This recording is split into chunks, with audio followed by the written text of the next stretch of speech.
Essas imagens são de janeiro, de uma propriedade em Três Vendas, interior de Cachoeira do Sul.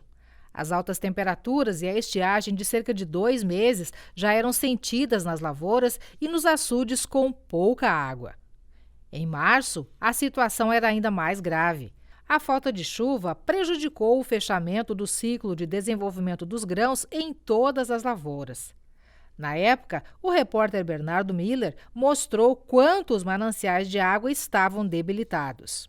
Estar dentro de um rio, a pé, não é uma situação comum, principalmente com o volume e, claro, a profundidade da água.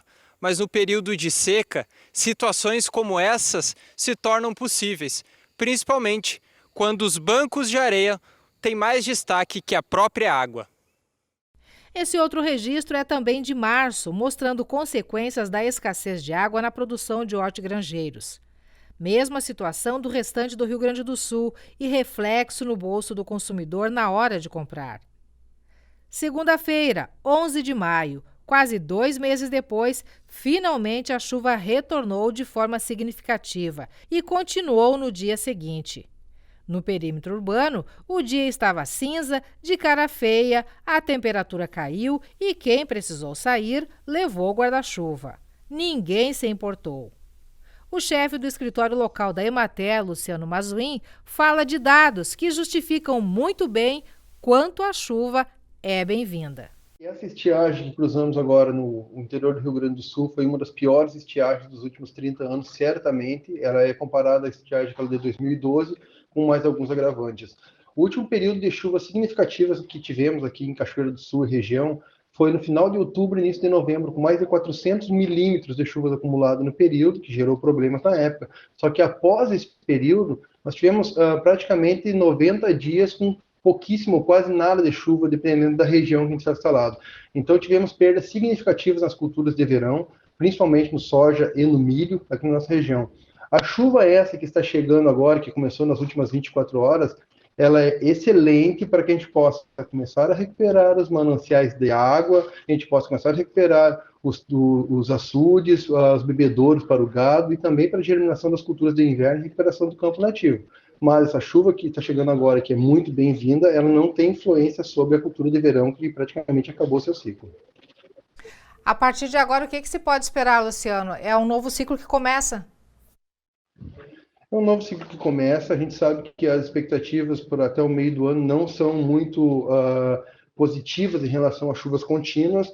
O fato dessa chuva de mais de 100 milímetros nas últimas 24 horas, ela é um alento, na verdade, para o nosso produtor rural, como questões que eu falei agora há pouco, em relação à pastagem, em relação à água para os animais e água também para o consumo, em relação à parte de produção dos hortifrutis granjeiros, ela chega em muito boa hora, porque muito da produção, estávamos com mais de 50% da produção comprometida já desde janeiro pela falta de água, e quem tinha água tinha problema de falta de umidade, as plantas não se desenvolviam direito, né?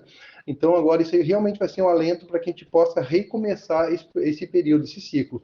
E as culturas de inverno, por exemplo, como o próprio azevém, que estava estático, né? No momento que agora tem essa umidade padrão no município de Cachoeira do Sul, ele começará a vir a parte de brotação, isso aí significará, em alguns períodos, em algumas semanas, um aporte melhor nutricional para o gado em relação à parte de alimentação. De acordo com as tendências meteorológicas, a partir de agora inicia o período de recuperação hídrica do sul do país. Depois de cerca de 6 meses de uma prolongada estiagem, a frequência de precipitações será maior. Então a gente vê que a ZCIT, a zona de convergência intertropical, ainda atuando aqui, um pouco mais ao norte, mas ainda influenciando boa parte aqui do Nordeste e Norte do Brasil, e o canal de umidade da Amazônia começando a descer, trazendo uma possibilidade melhor de chuva para o Sul, que está sofrendo com uma das piores estiagens aí da sua história, o Rio Grande do Sul, Santa Catarina e Paraná, mas também parte da Argentina e do Uruguai, que sofrem bastante com essa seca, com essa estiagem dos últimos meses. Essa instabilidade cresce entre a terça e a quarta-feira.